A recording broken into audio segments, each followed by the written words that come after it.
The old saying of buyer beware is quite prevalent in today's game of Fool's Gold. This is a trading deck builder-esque type game where you don't actually have much control over what you are selling. However, you have a lot of control on how expensive those items can be.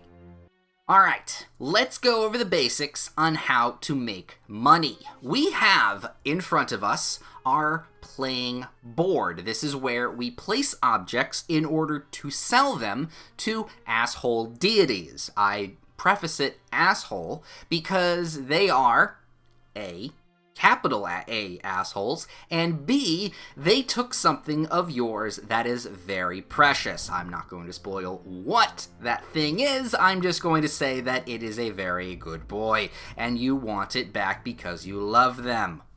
Now, motivation has been set. How do we exactly do this? Well, we have actions and rounds where we have to take, or technically sell as much goods at a high price as we can in order to empty the pockets of our deities, i.e. their health bar.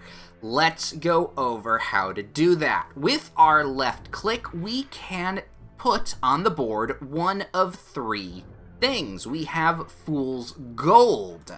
Look at that little money. Don't take it though, it's fake. It's useful in certain situations, but you're probably not going to use it a lot. Well, depending on, those certain situations. What you're gonna be doing is putting on the board items and goods. Ooh, we got some lovely potions here. I want to say it's a wine thing and some soup. We aren't going to be eating that soup, luckily enough. That is the way you're going to be making most of your money, and the synergies that those items have is going to increase your profits. You also have gems.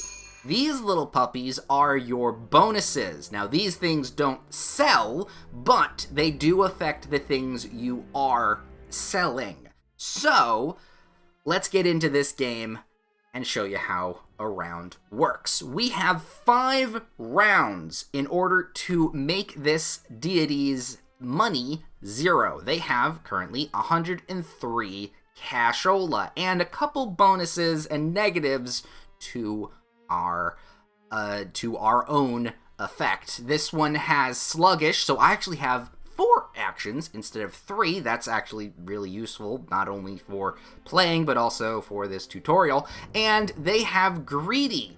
Preferred items are worth 25% more. Yes, that is correct. Certain people have certain preferences on what you are selling them. So, if we go over to the left side, we can see what those preferences are. This specific deity wants books, they want gauntlets, and they want tables. Don't know how we're carrying around tables, but, we'll let that slide. So, right now we don't exactly have any of those things, but we do have a synergy, or at least a possible synergy. This is a gold potion. Its ability is to add the item's value of gold to the Fool's Gold that we are possibly selling. So, if I take this, and I right-click it to spin it around, I'm going to put it here. Now, the potion, the soup that we have isn't going to be very useful. Also, it's only a 2, so let's not actually do anything with that. Let's grab ourselves that Fool's Gold, and grab ourselves another Fool's Gold. So, here's the key thing that you have to keep in mind. Actually, 2 key things, but the most important key thing is not the entire board is going to be sold at the end of the round. Only the slightly highlighted squares are going to be purchased by the said asshole, or across from us here. So, the trick of this game isn't just about figuring out what's best to sell and the synergies where they have. It's also about setting up for the next round and the round after that with the profits that you may be making and the item synergy that you'll be playing with in the current round. It's a 3 to 4D chess-esque type of game. That is a hell of a tongue twister, but it's hella good. Alright, so we luckily have one more turn here. Reduce adjacent items based value. Okay, we don't want to be playing with that. A thing you might have also noticed while we were putting Fool's Gold on the table is that every time you take an action, the item in question that you could be selling changes. This helps in keeping the options open. So if you don't see an item that you want to sell, maybe you'll put a gem or a Fool's Gold down instead of that said item. Luckily, we have a plan here. I think I'm going to place this gem here. I'm going to place it here. Now, gems work in both rows and columns that they have been placed in. So, make sure to place them in advantageous spots because, well, I've screwed up on that plenty of times before and didn't make exactly as much money as I could be.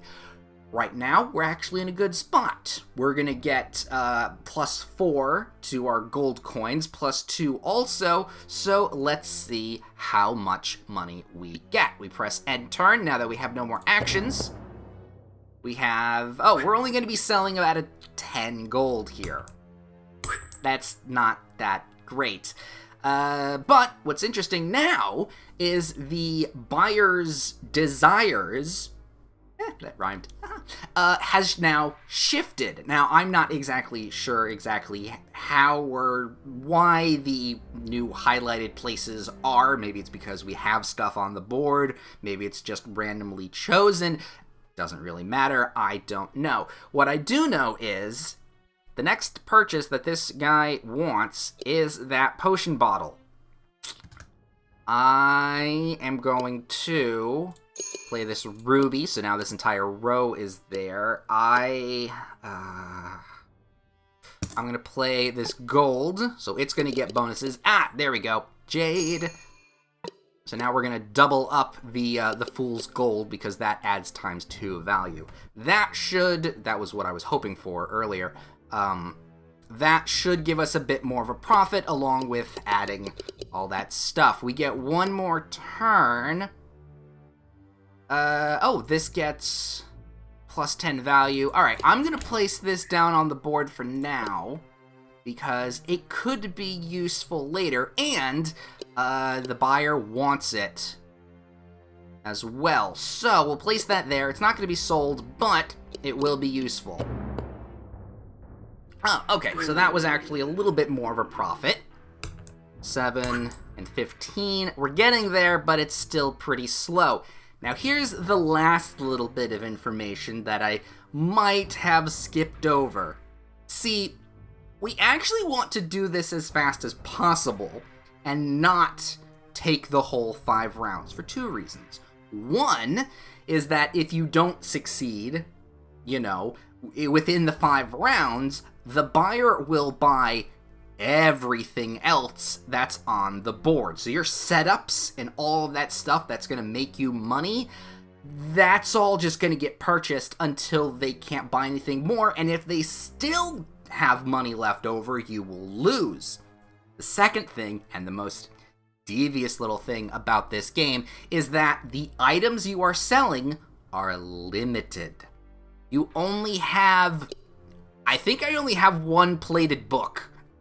Alright? Same thing goes with the other items. This scythe, I only got 1 of those. And I'm not going to be able to restock some of my items until this round and match is over. And even then, we're not going to be getting a lot of things. So you're kind of playing by just feel alone. You have to keep in mind on your current stock, you can't check to see how much stuff you have, because there isn't a way to check. So you kind of just have to have it in your head what you currently have. Reduce adjacent item based, but all other items gains. Ooh, that could be useful. All right, if I play this here, what is the purchase for that? That is going to sell for 3. All right, so if I'm going to place this here, so its price goes down, but the gauntlets go way up. So that, I mean, the book's going to be purchased. Ooh, actually, you know what? We'll sell this other book, because I actually do have another plated book here. Didn't realize that. So I'm actually going to be making a lot of money from this exact thing. And turn.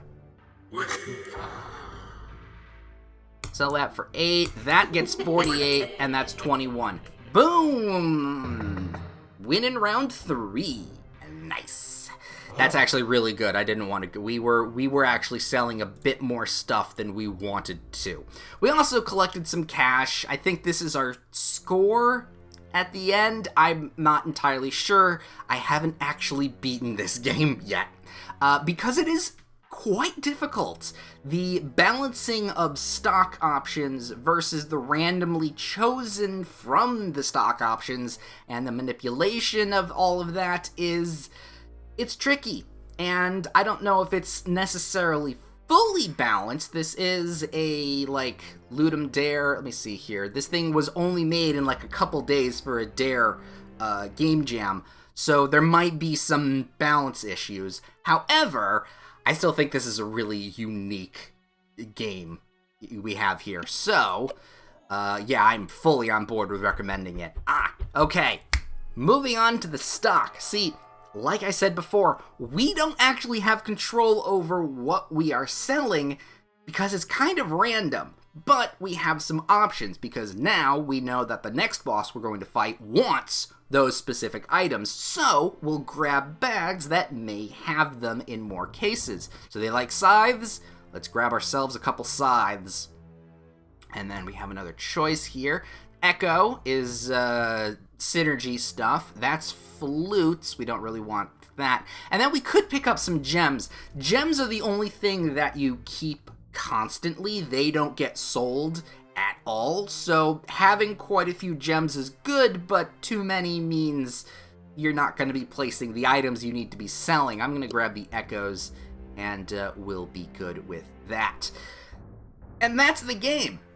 You keep going round after round, selling things, managing your stock, input and output, and hopefully getting back what you want the most. It's really cool. It's a very unique trading game that I really like because of the fact that you have such a limited stock. You're actually deck building in a way where the deck isn't exactly growing or shrinking in the best way possible. You have to utilize what you have at the current time the best you can, and maybe with a keen eye you can remember exactly what's in that said deck. So yeah, highly recommend checking this game out. The link to it is in the description box below. My name is Ben Dark Arts, and I'm actually really on a whole purchasing trade them up kind of kick, so hopefully I can find a few more like this because I really like to do the whole market management type games. If you got some recommendations, please send them my way. I love this kind of stuff.